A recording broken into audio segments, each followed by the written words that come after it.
Magandang araw, Pilipinas. Ito po si Attorney Alex Lacson, ang inyong host ngayong linggo dito sa The Agenda Forum.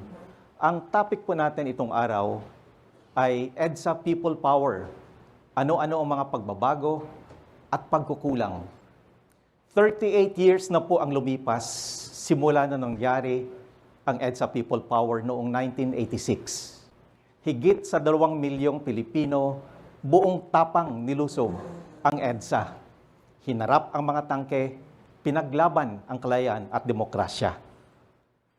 Dahil sa EDSA People Power, napatalsik ang dating Pangulong Ferdinand E. Marcos. At dahil sa EDSA People Power Revolution, nakamit ang kalayaan, nagkaroon ng demokrasya at nagkaroon ng bagong konstitusyon. Pero nagbago ba talaga ang bansang Pilipinas? Umunlad ba ang bayan natin? Umasenso ba ang pamumuhay ng nakararami? Nareforma at natransforma ba ang sistema at ang gobyerno? Itong mga tanong ito, pipilitin nating sagutin kasamang ating magagaling at magigiting na mga panauhin. 3 po ang ating panauhin ngayon at ipakilala natin sila ayon sa kung sinong unang tumanggap ng ating imbitasyon. Ang una po dito sa aking listahan, ang unang tumanggap po sa ating imbitasyon is one of the most bemedaled officers of the Armed Forces of the Philippines, a Philippine Marine officer na tumayo at nilabanan ang korupsyon sa AFP at sa administration na former President Gloria Macapagal Arroyo, for which he was court-martialed and imprisoned, pero pinalaya po under the Pinoy administration. Para sa marami, he is a symbol of integrity, courage, and patriotism. Ladies and gentlemen, please welcome Colonel Ariel Querubin. Welcome, sir. Yung pangalawa pong tumanggap ng ating imbitasyon is a highly respected columnist of the Philippine Daily Inquirer, and who often writes about EDSA People Power Revolution. He has published 2 wonderful books entitled Person, Family, and Society, Volumes 1 and 2. Nung nangyari ang EDSA People Power Revolution in 1986, he was the country head and CEO of Leo Burnett, one of the biggest multinational advertising firms in the country at the time. Ladies and gentlemen, please welcome Mr. Gil Yuzon. At yung panghuli, of course, but not the least, na tumanggap ng ating imbitasyon was one of the leaders and personalities during the EDSA People Power Revolution. He spoke against corruption, and he was removed as head of the LTO during the administration of Ferdinand E. Marcos Sr. But he was reappointed as chief of the Land Transportation Office during the presidency of Corazon Aquino. Nagsampa din siya ng plunder case laban sa kay former President Gloria Macapagal Arroyo.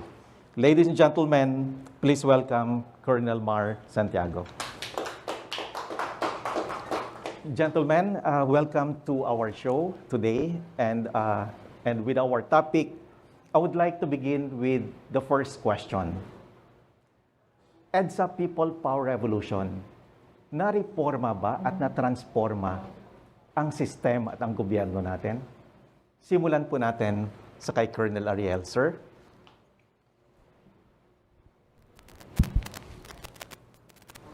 Bago ko sagutin yung tanong ninyo, gusto ko sanang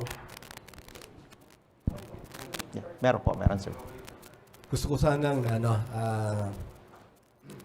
yung taus-puso kong pakikiramay doon sa mga 6 na mga sundalo na namatay sa Lanao. Hanggang ngayon, masama pa rin yung loob ko na nangyari yon kasi Dati rin po akong galing doon sa pinangyarihan yung kung saan sila namatay sa Munay. Yun po yung nakupkup namin noong 2000. At nakikiramay po ako sa kanila at sa pamilya nila, pati na rin ho yung mga na-wounded. Balik ko tayo doon sa tanong, alam ho ninyo, marami ho na bago na maganda sa EDSA 1. Nagpalit ho tayo ng mga namumuno, nagkaroon ho tayo ng mga new sets of leaders, at sa Armed Forces naman, nawala na po yung, sabi nga, 10 generals, no, na professionalize yung Armed Forces. At yun naman hindi maganda na nakita ko, nandyan pa rin po, laganap pa rin po yung kagutuman, paghihirap ng mga taong bayan. Nandyan po, laganap pa rin ho ang korupsyon. Mga krimen, mga problema natin sa droga. At nakita ko ho ito na isang dahilan hindi po tayo nagkaisa. Hindi ho tayo, na-miss ho natin yung opportunity nung ating sinasabing EDSA People Power Revolution, no? Sayang kasi ang ganda-ganda ho sana na kung nagkaisa ho tayo para puksain lahat itong mga nagbibigay sa atin ng paghihirap ngayon, di, ang 38 years ago, kung meron bang nabago, ako ibabalik ko yung katanungan ko sa inyo.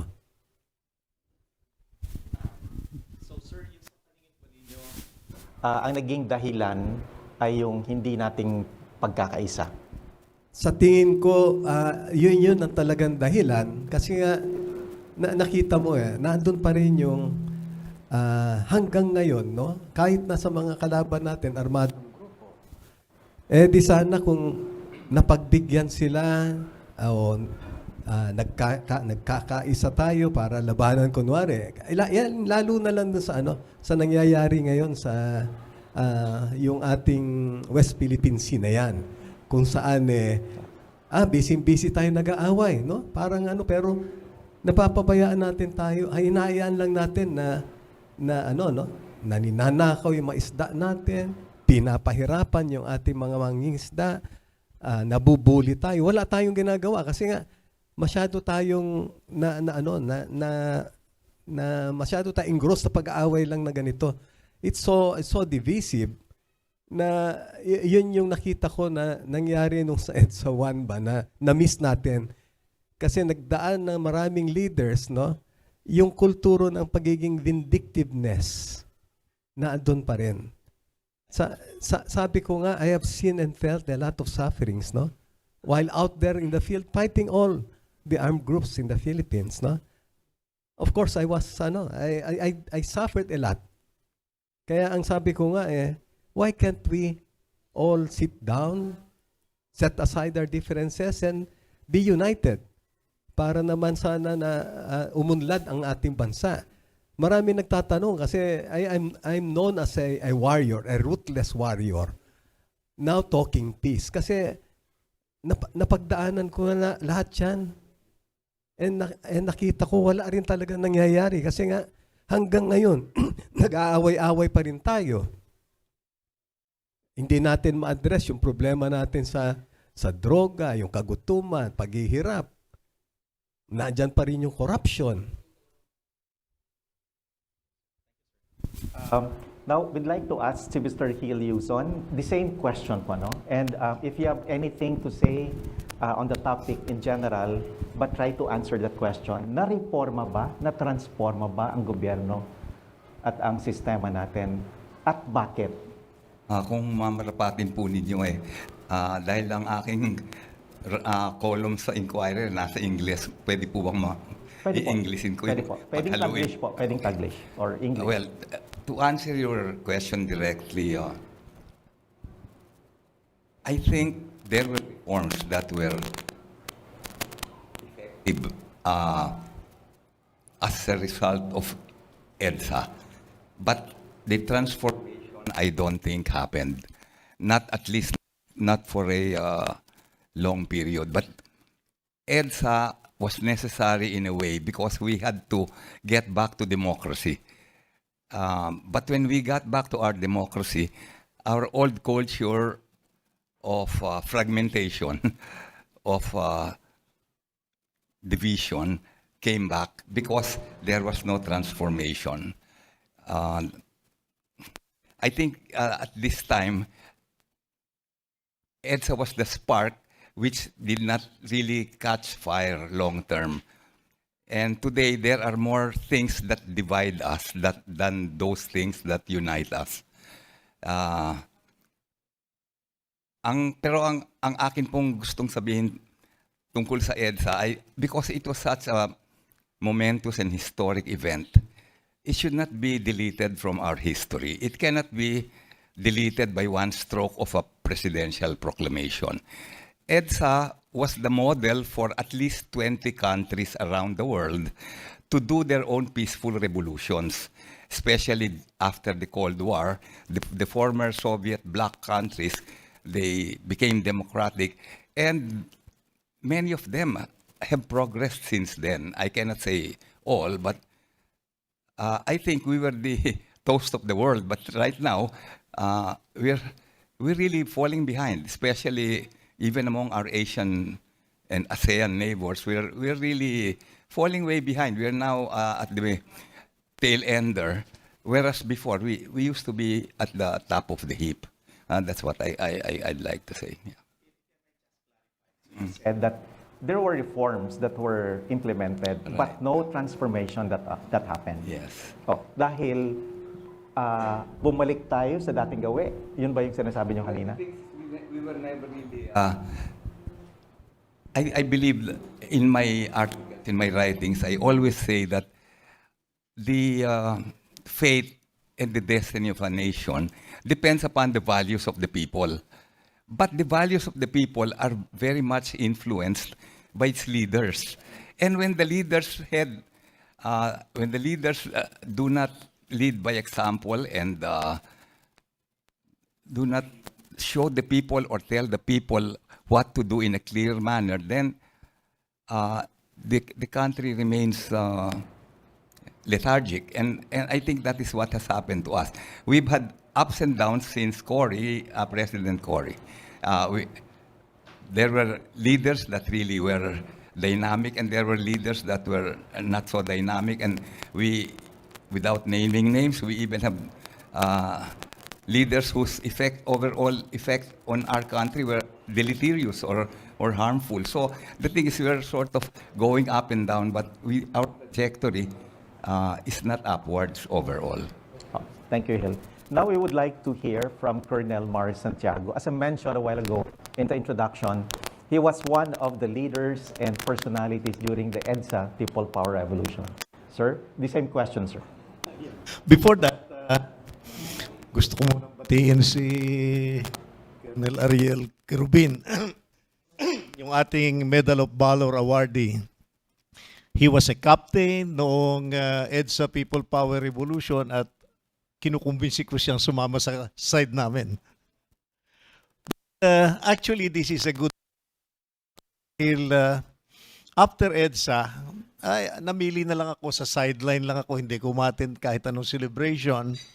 At hardly, kung nadidiscuss ang EDSA, karaniwan, ang pinag-uusapan namin, traffic. Traffic.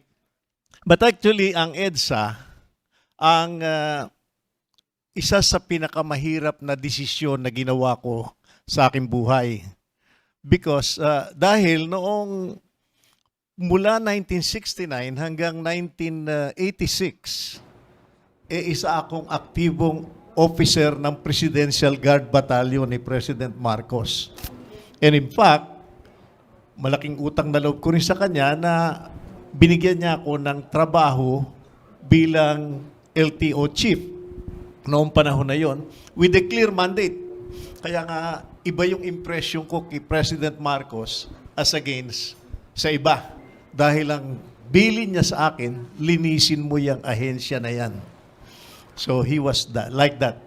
At hindi katulad ng ibang presidente, pumupwede kung kumukontra sa decision niya eh. Kahit pa paano, in a diplomatic way, hindi siya nagagalit. Sa ibang presidente yan, tanggal ka agad.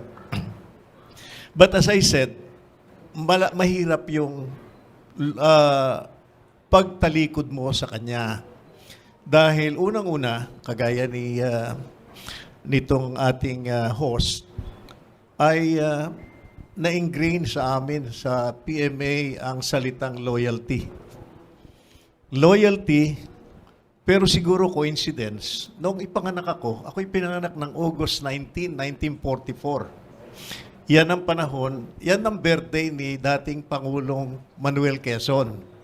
At namatay si Quezon ng August 1, 1944. So bata pa ako, ang idol ko na siya. Sabi ko, ako, another Quezon ako eh. Sabi ko ganon.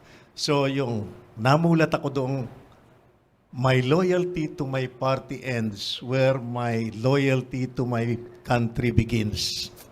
At yun ang aking naging excuse na noong panahon na yun, si President Marcos was already sick and could not govern the country anymore. So I had to choose, doon ba ako sa sideline o total mahaba na rin ang pinagsilbi niya, ay sumama ko sa reforma. Now, going to the question, nagkaroon ba ng reforma o transformation ng ating country? Sa palagay ko, walang naging reforma eh. Ang naging transformation natin ay lalo tayong nabaon. Lalo tayong nabaon sa kahirapan at ang may kasalanan ay ang ating mga politiko, ang ating political dynasties. Dahil mabuti pa noong panahon ni President Marcos kung tutuusin mo eh. Dahil nawala ang batasang pambansa, wala tayong iniisip na nga PDAP, pork barrel, itong confidential funds. Tapos magaganda naman ang mga batas. In fact, yung mga presidential decree hanggang ngayon ginagamit pa natin. So, saan tayo nagkamali? Doon sa 1987 Constitution, sinabi na ang batasang pambansa ay gagawa ng batas laban sa political dynasty. Hindi naman to outright na political dynasty, bawal eh. Kailangan i-define muna nila yon, no? At dahil ayaw nilang galawin, sa aming mga abogado, kagaya ni Attorney Lacson, meron kaming tinatawag na non-feasance in office eh. Pwedeng sanang mag-certify ang Pangulo na gawin nyo na itong batas na ito dahil nasa Constitution yan. Pwede yung mga liderato ng Kongreso natin, Senate President, Speaker of the House, yung mga nagdaan hanggang ngayon, sabihin nila, gawin na natin to kasi sabi ng Constitution, obligasyon natin ito eh. Pero hindi ito ginagawa. At yun ang ating problema sa kasalukuyan dahil ang ating mga Pilipino, tayong mga Pilipino, ang ating history ay yung old balangay na meron tayong leader na kahit anong sabihin, right or wrong, susunod ang Pinoy. Kaya ganyan tayo eh. Kung merong leader sa isang lugar, sumusunod dyan, right or wrong. Pero kung magkaroon tayo, tulad na sinabi ng ating kasama, na si Mr. Yuson, ang kailangan natin ay leader. Leader. Dahil pagka ang ating leader ay hindi talagang namuno ng maayos, ang buong mamamayan natin, sambayang Pilipino, ay walang pupuntahan. Kundi ang nangyayari ngayon, pati ang ating mga estudyante, age 10, hindi makabasa, hindi makaintindi, at hindi makasulat ng maayos. At ang ating mga kababayan laging umaasa sa ayuda. Na sana'y tayong sunod-sunod na lang tayo kasi yun na lang ang ating makukuhang benepisyo mula sa ating mga politiko. Thank you, sir. Thank you, sir. We have si Miss Gina Mape of radio station DNN 774. I believe she has a question. Magandang umaga po.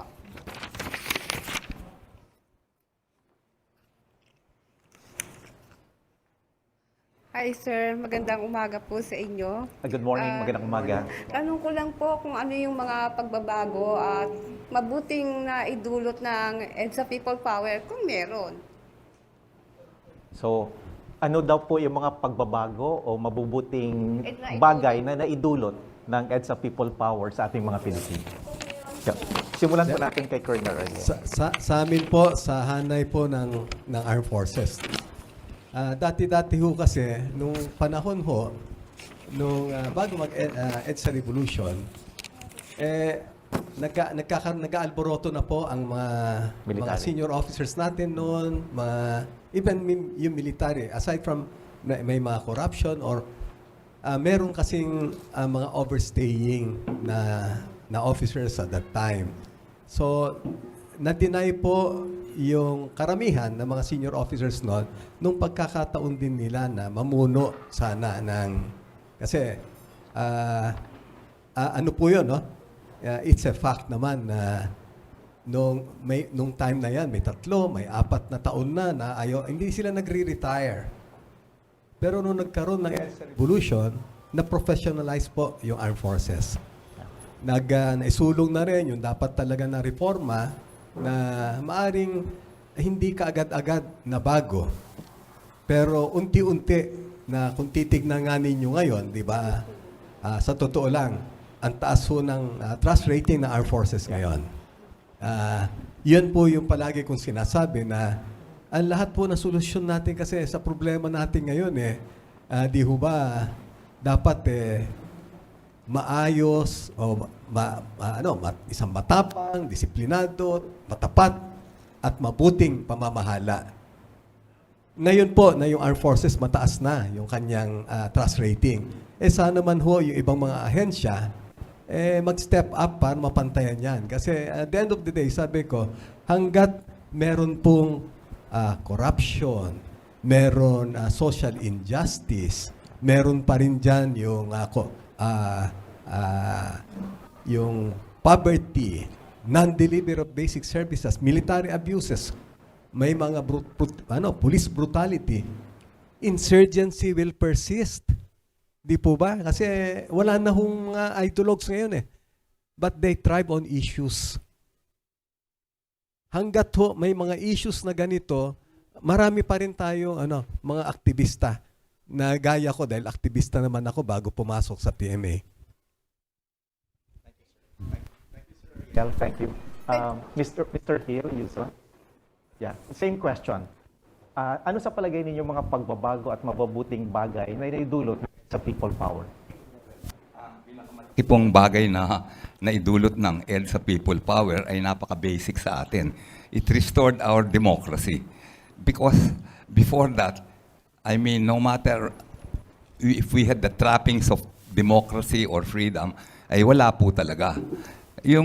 The mere fact that we were able to restore our democracy and the institutions, and we were able to come up with a new constitution, was to me the most basic thing.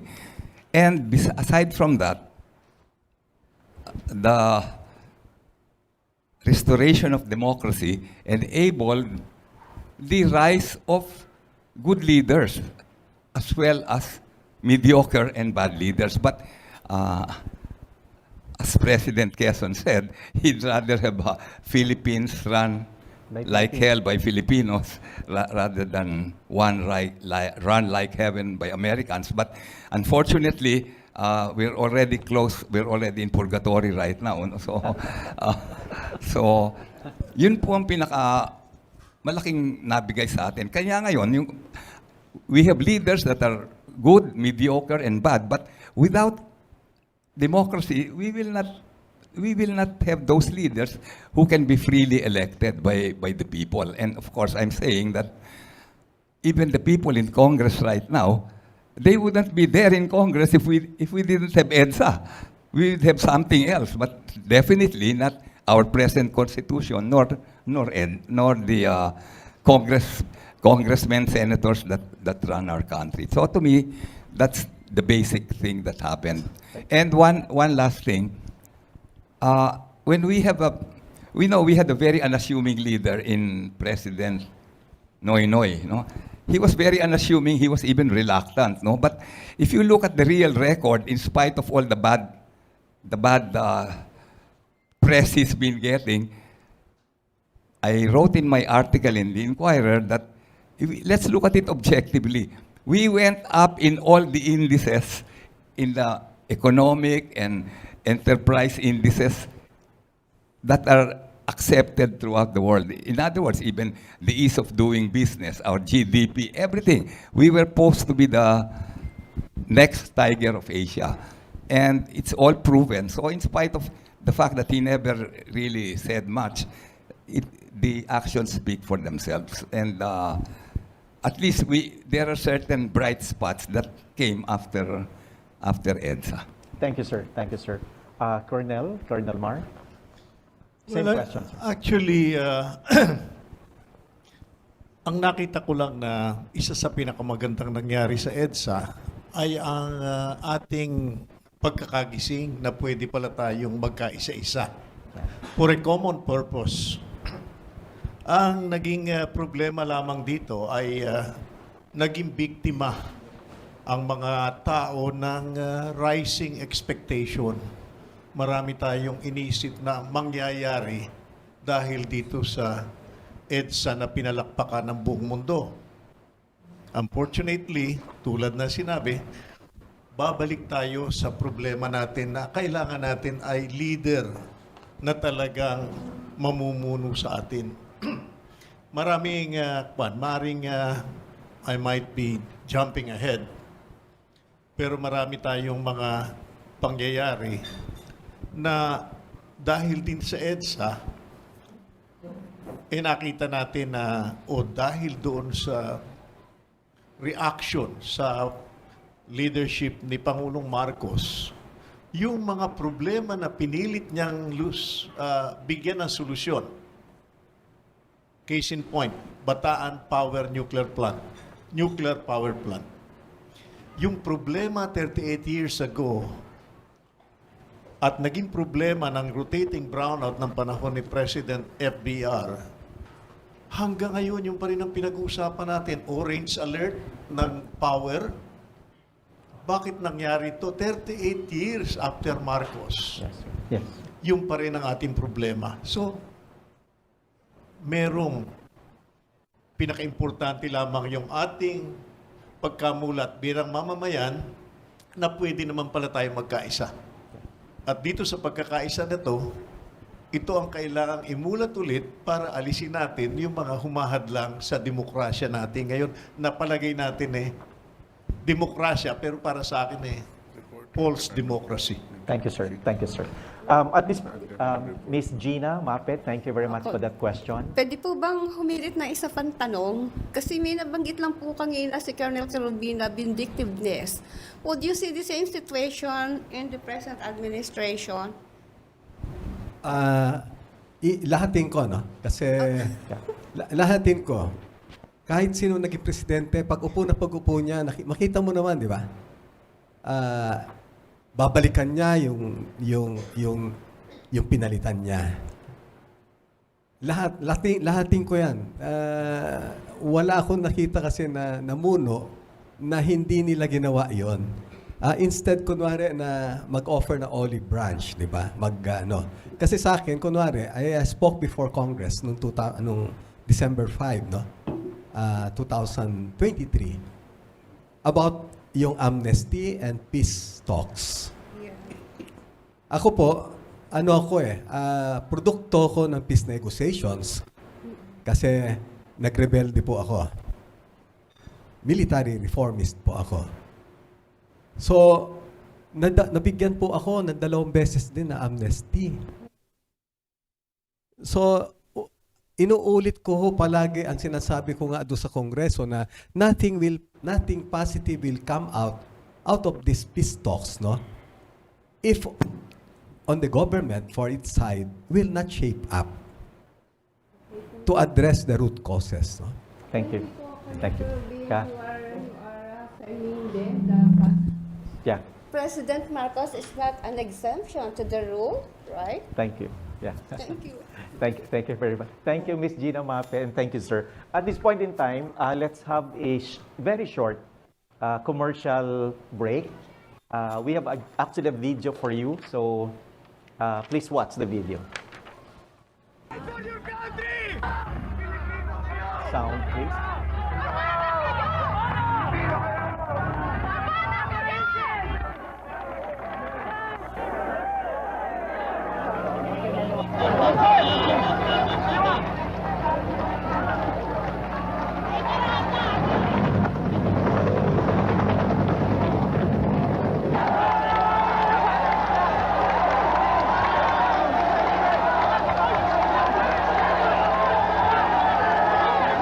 Catholic radio station, Cardinal Sin called on the population to support the mutiny. My dear people, this is a very critical time for our country. You spoke as a people in the last election, expressing your preference for peaceful change. I ask you now to be calm and to be prepared to express again your power as a people. He had crystallized the opposition to Marcos.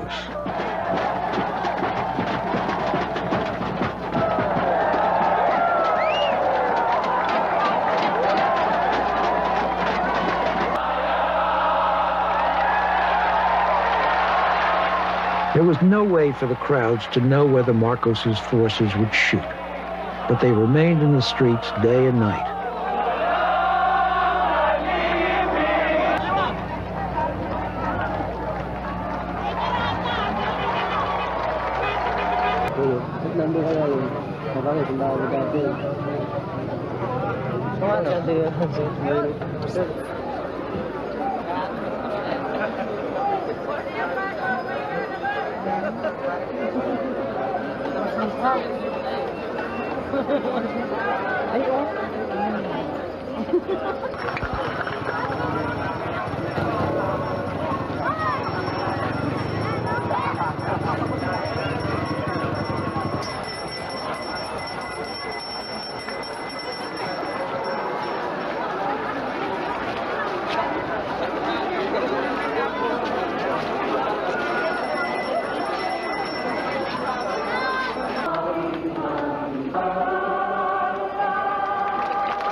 Welcome back po at maraming salamat for staying with us. At this point in time, gusto ko pong tawagin si Mr. Nep Castillo ng Bravo News for another question. Magandang umaga po sa inyo. 11 years old pa lang ako nung EDSA Revolution. Nagre-report na si Kuyang Baton sa DZRH. Pakilakasan ng konti yung process. Pakilakasan ng konti na. 11 years old pa lang po ako noong 1986. Kaya nakikinig na ako sa radyo noon.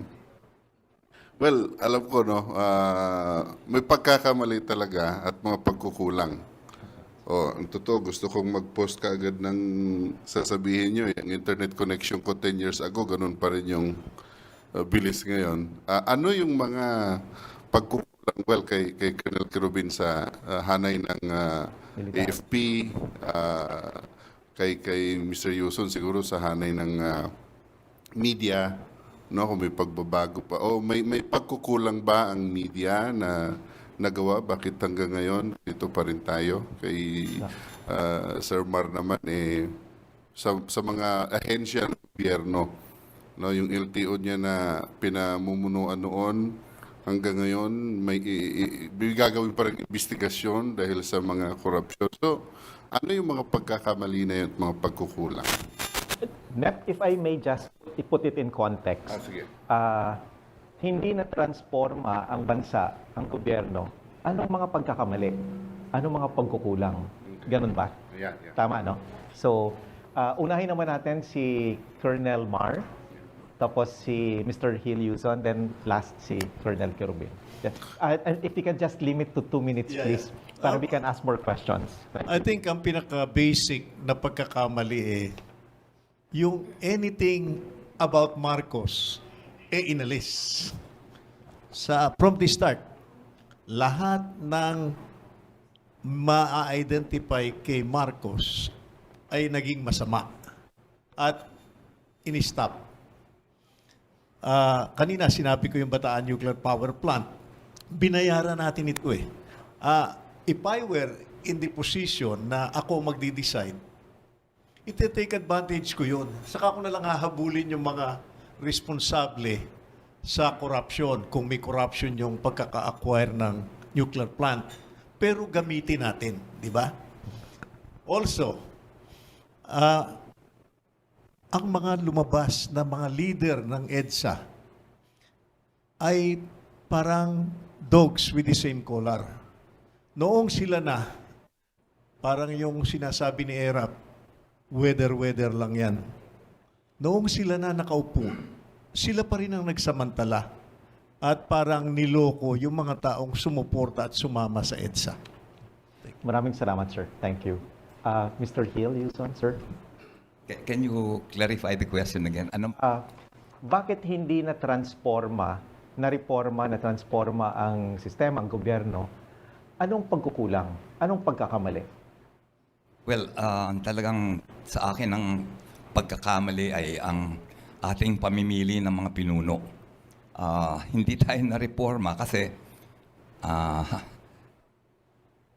yung mga ating mga inihalal na pinuno ay hindi naman nag-iba dun sa the people who were there in power before.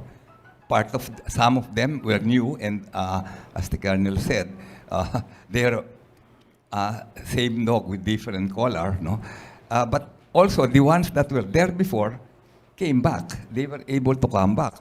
Yeah. So, and now it's worse because now the political before we had one leader, whether we liked him or not. He was the leader, no?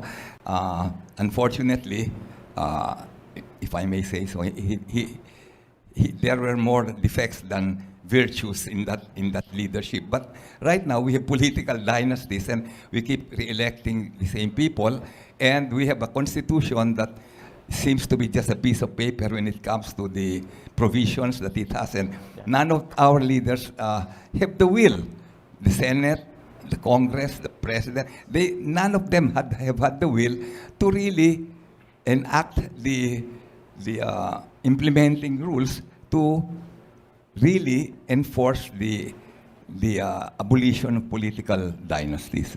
To me, yun ang pagkukulang. Thank you, Hill. Thank you, sir. Sir Ariel? Sa akin naman,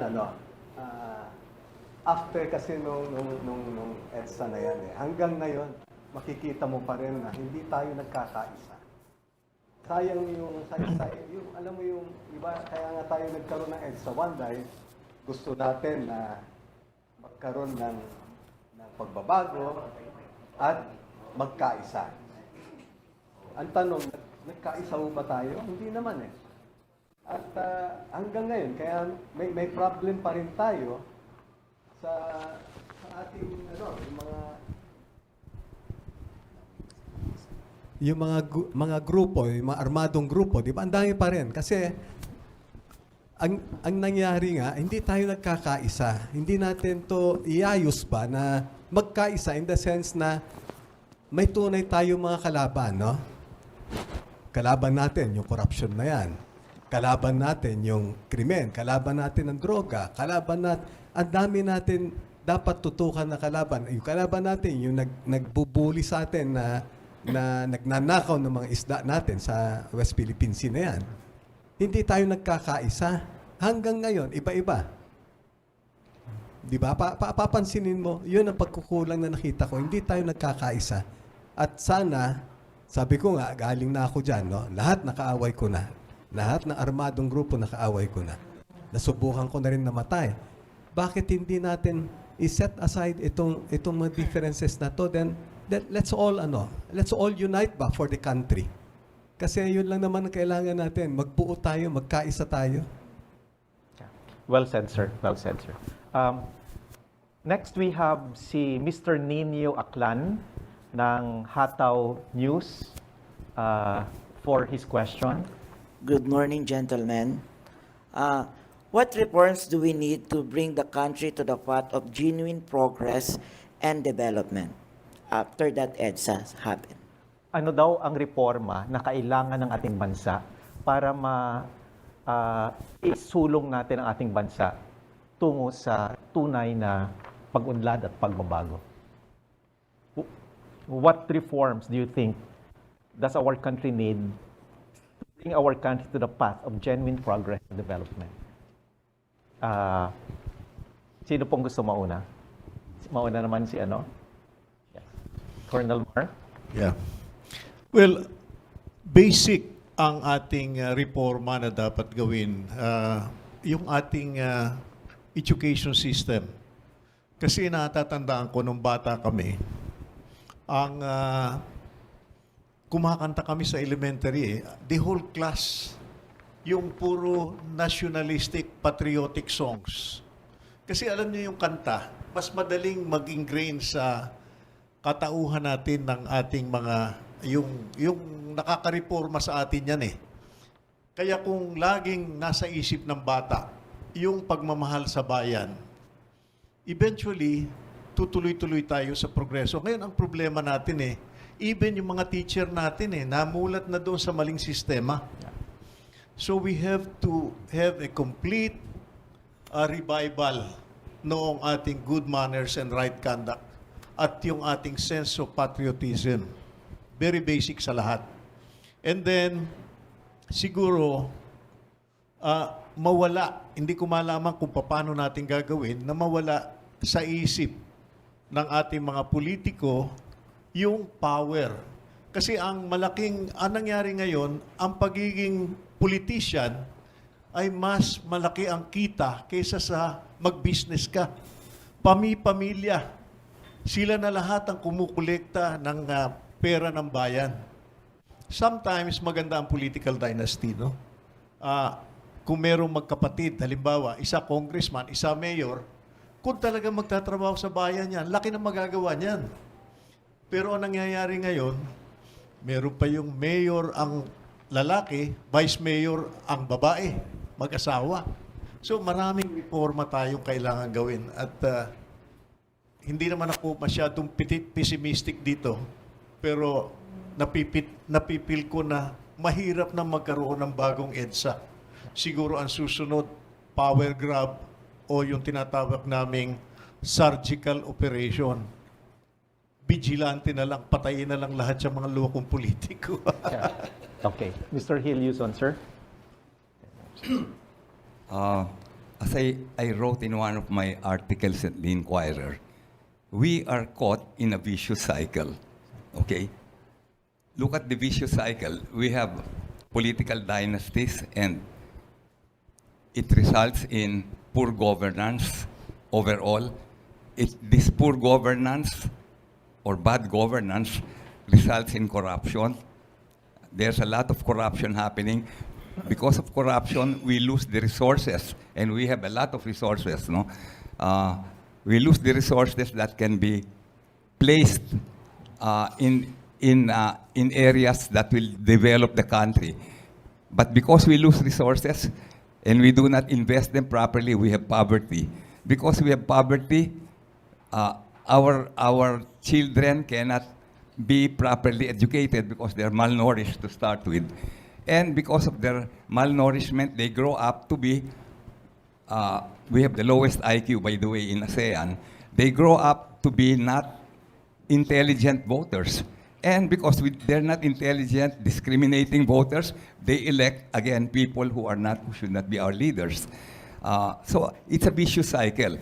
We have to cut the cycle somewhere, and the rest will follow. Okay, as one author said, we cannot change our leaders unless we change the people who elect them. Thank you. Thank you, sir. Colonel Arias? Sa akin naman, ibabalik ko ulit, no? Kasi paulit-ulit ko sinasabi ito. Kaya hindi man tayo nagpo-progreso kasi ang daming armadong grupo sa bansa natin na nanggugulo. Ano ho ba ang dahilan? Ba't sila nanggugulo? Di ba, ibalik natin ho yung mga root causes pa. Kung bakit ho sila umaalsa, bakit sila hindi ho natin sila mapigilan kasi yun ang paniniwala nila. So, ibalik ko uli, lahat ng programa na ma-address ba yung corruption, yung social injustice na yan, no? Yung military abuses, although yun nga, mataas na yung trust rating ng Armed Forces ngayon. Walang police brutality, walang poverty, walang nagugutom, no? Na mga kababayan natin. Yung mga programa ba na ma-address ito, susulong tayo, magpo-progreso tayo. Iisa lang yung palagi ko sinasabi na kung nagkakaisa tayo para labanan lahat itong mga problema na to, di ba ang ganda sana ng pupuntahan natin eh. Babalik tayo uli sa mahusay o yung matapang, no? Disiplinado, tapat, at mabuting pamamahala ng ating mga namumuno. Thank you, sir. Thank you, sir. For our next Sir, question, can I have a follow-up question? Do you think this government, the current government, can do that reports that you mentioned? Honestly, no? Sa akin kasi, isa yan sa mga dahilan din na sumuporta ako dati, nagsuporta ako sa administrasyon na to kasi nakita ko naman na yung pangalan nila kailangan nilang i-redeem, di ba? And this is their only chance to redeem it. So, kumbaga sa 2 taon na yan, nasa proseso pa rin, no? Hindi pa rin ako nawawalan ng pag-asa. Sabi ko, hanggat meron tayong buhay, may pag-asa. Yeah. At sa akin, dahil ako, recipient ako ng so many chances. So, yun ang sabi ko, huwag tayong mawalan ng pag-asa. At dapat palagi tayong matapang na harapin ang ating kinabukasan. Maraming salamat, sir. Thank you, sir. Thank you. Now, for our next question, may I call on Mr. Jed Neresina from UNTV. Thank you, Mr. Nino Aklan, for the question. Thank you, sir. Mr. Jed? Miss Jed. Miss Jed. Okay, well, good morning po. Gusto ko lang pong malaman, in relation po dun sa naunang tanong, ano po ba yung nakikita nating mga obstacles or hadlang? Bakit hindi natin maisakatuparan yung mga reformang kailangan natin sa pag-unlad ng ating bansa? Magandang tanong, no? So, who would like to, what are the obstacles to the reforms that we need to transform our country?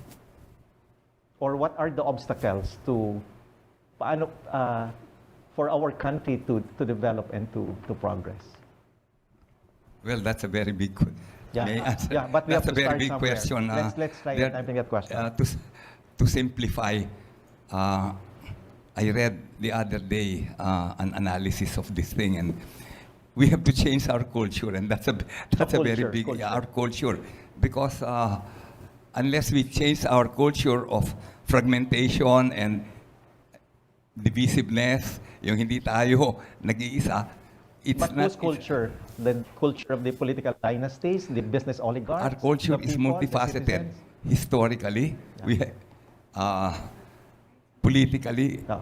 our culture is very different. For example, we lifted from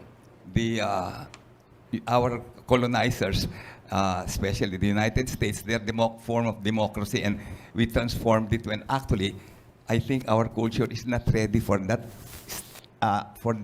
precise kind of implementation of democracy. You know, we need democracy, but we cannot just lift it and make it our own. That's one. And the other one is, of course, we're geographically fragmented, which is not conducive to unity. You can see that most of the countries that are one big mass are more united, and those that are archipelagic in nature are not. So there are it has many facets, no. But right now, if we want something to really happen, that immediate reform, I think it's incumbent on the highest leadership of the land to show the way, to lead the way and to unite the people. Leadership. Yes, it boils down to leadership. The whole country, all of the people are responsible for the destiny of their country. But the biggest responsibility and accountability belongs to those who lead. Thank you. Thank you, Hill. Thank you very much. Thank you, sir. Yes, sir. Yes, sir. Colonel. Well, actually, hindi ako bumoto kay Pangulong Marcos. Pero kagaya ng sinabi ni Colonel Quirubin, kailangan natin na suportahan kung sino ang namumuno. But yung namumuno sa atin has also to show some degree of decisiveness. Kailangan assertive ang ating leader. Dahil ang paniwala ko rin, gusto niya ring ma-redeem ang pangalan ng mga Marcoses. But still, makikita natin na ang malaking problema sa lahat ay yung culture of greed among politicians. Greed sa pera. Hindi lang sa politicians. Kahit sa PNP, you know, itong huling mga investigations sa Congress Sa business sector. Oo, nagplant ng ebidensya para makuha yung pera at paghati-hatian. So, there is a big deterioration sa ating morals, sa ating mga Pilipino. At ito, tulad na sinabi ko sa umpisa, ang mga Pilipino natural na sumusunod. Kahit sa traffic, sa Subic, sa Clark, sumusunod yan eh. Basta mahigpit ang leader sa pagpapa-implement noong dapat gawin. So, yung aming basic principle ng leadership, lead by example. Thank you. Thank you, sir. Colonel Ariel, sir. Sa akin naman po, being a reformist, dati-dati po kasi reklamador ako eh. Reklamo na reklamo. Dami, mga kababayan natin ganon. Simple lang po yung sa akin. Tama ho yung narinig ko kanina sa mga ibang speakers, no? Na yung kultura natin. Ang dami dapat baguhin sa kultura natin. Pero sa akin, inumpisahan ko na lang po. Kaya sabi nga nila be the change that you want in this world. Start reforming yourself. No? So you walk the talk. Narinig ko na rin kanina. Set the example. So, ako po, hindi naman sa pero nung graduate po ako sa PMA, isa lang nilagay ko ron eh. Ang nakalagay lang doon, a good name is rather to be chosen than great riches and loving favor than silver and gold. Hindi ko alam po na Bible passage pala ito. Proverbs chapter 22 verse 1. So, sa akin po ngayon, hindi na ako masyadong nagre-reklamo. Ginagawa ko na lang po yung tama. When I do what is right, I do it my best. Sana po yung ating mga kababayan will do the same. Maraming salamat, Sir Ariel. And that ends our questioning. We have no more time. We have no more time. If you want to stop exactly at... but okay. You want to ask one more? Ricky Okay, Rivera one po more ng Third question Page. from the- Sir, mainit yung sa Taiwan at mainit din yung WPS and there were probably some assessment na baka mag-spill over dito sa Pilipinas. Ang tanong, handa ho ba tayo kung magkaroon ng ganong contingency? Sa tingin ninyo, handa ang Filipino people to, maharapin yung ganyang paglala halimbawa ng external threat coming from our neighbor? Colonel. Yun nga ho yung dapat nating gawin na paghandaan natin. Magkaisa tayo. Kahit naman ho sinugurong yung kalaban natin kung haharapin natin na buo tayo, kaya natin Kaya ho ba natin depensahan ang teritoryo ng Pilipinas? Dapat nating kayanin. Philippine Sea. Pwede pakiulit ng question kasi si Colonel Mark Santiago also wants to... Okay, sir. Kasi may mga assessment na yung, alam niyo naman yung nangyayari ngayon sa Taiwan Straits. Tapos dito rin sa WPS, yung sa ating neighbor. At maraming nagsasabi na baka madamay tayo doon. Sa tingin ninyo, ang Filipino nation ngayon handa para doon sa mga ganyang contingency? Alam mo, ang Pilipino hindi handa. Unang-una, yun nga mga bata natin, ayaw ng ROTC eh. So, kung mapalaban tayo, kawawa sila. Pero, you must remember, ang history ng mga Pilipino, hindi tayo napapatalo eh. Yeah. Kahit superpower. Yeah, lumalaban. Ang China, tinalo natin yan sa Korea. Naitaboy ng Pinoy yan, ang 10th BCT. Tapos yung mga Pinoy, kahit noong panahon ng gera, hindi titigil yan. Pupunta, magigirilya yan eh. Until we find, kahit noong panahon ni Aguinaldo, panalo tayo sa Filipino-American War. Kaya lang, naibenta tayo ng Espanyol.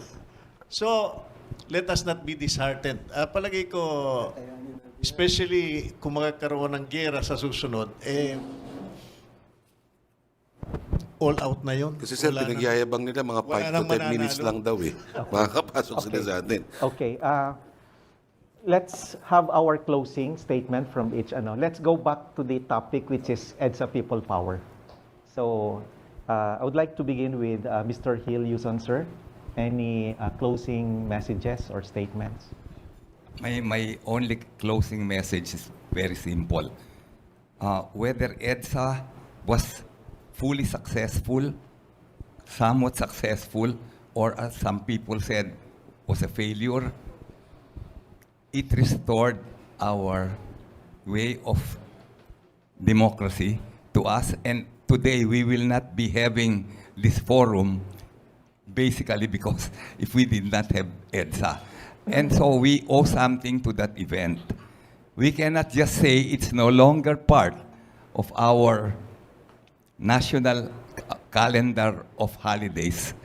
We cannot just erase it by a presidential proclamation with the excuse that our national calendar is very full.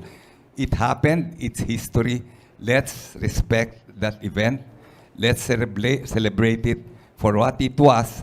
And let's try to live up to the aspirations that may not have been realized because of that. The aspirations that were not realized but were started by that event. So please, let's not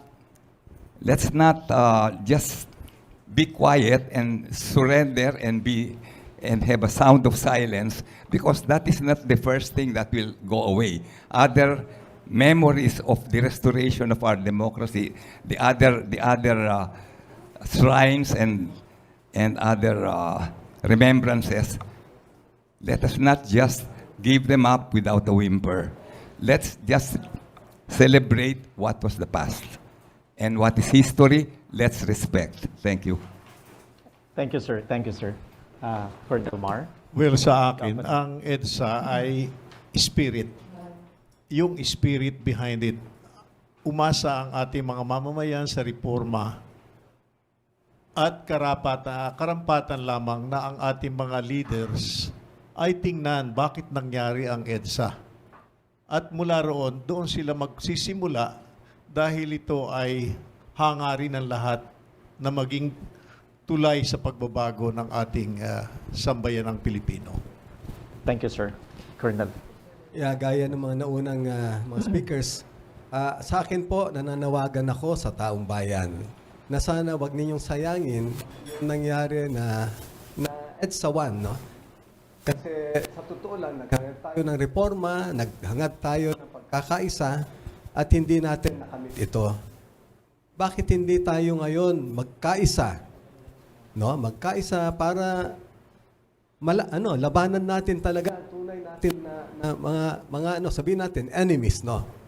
Ano ito? Corruption, krimen, droga, at yung ngayon na pinag-uusapan natin na West Philippine Sea, yung ating bully na kapitbahay.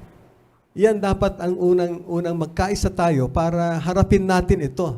Ito yung pagkakataon natin. Hindi pa huhuli, may pag-asa pa po tayo. Salamat po. Maraming salamat, sir. No? EDSA People Power. Sa atin pong diskusyon ngayong araw, napakaraming magagandang bagay ang lumabas. Pero may isang bagay ang naging malinaw At least para sa akin. Kahit may mga pagkukulang at pagkakamali ang EDSA People Power, maraming magagandang bagay na inudulot ang EDSA People Power sa ating mga Pilipino. Sinabi nga ni Colonel Ariel Querubin, may transformation, reforms na nangyari sa AFP, na professionalize ang AFP. At sabi naman ni Mr. Gil Yuzon, na sinundan din ni Colonel Mark Santiago, nabawi natin ang kalayaan at naibalik natin ang demokrasya.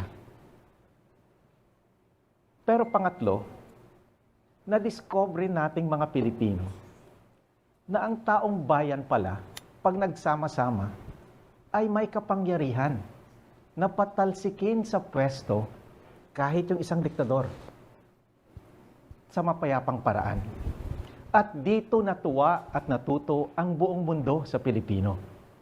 Halos isang linggo na sinubaybayan ng buong mundo sa TV ang people power sa Pilipinas nung panahon na yon.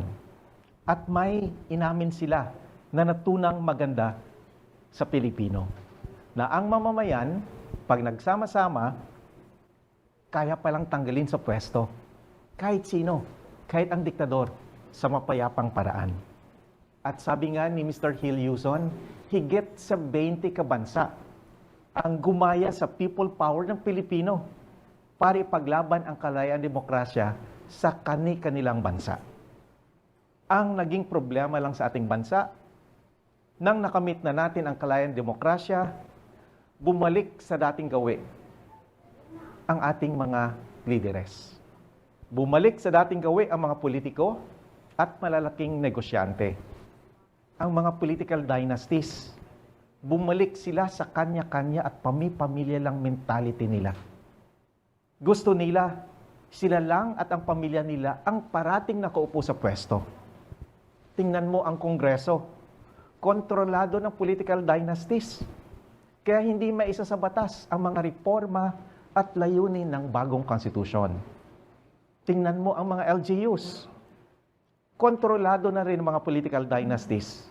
Ang mga mayors, vice mayors, governors, congressmen, magkakamag-anak sila.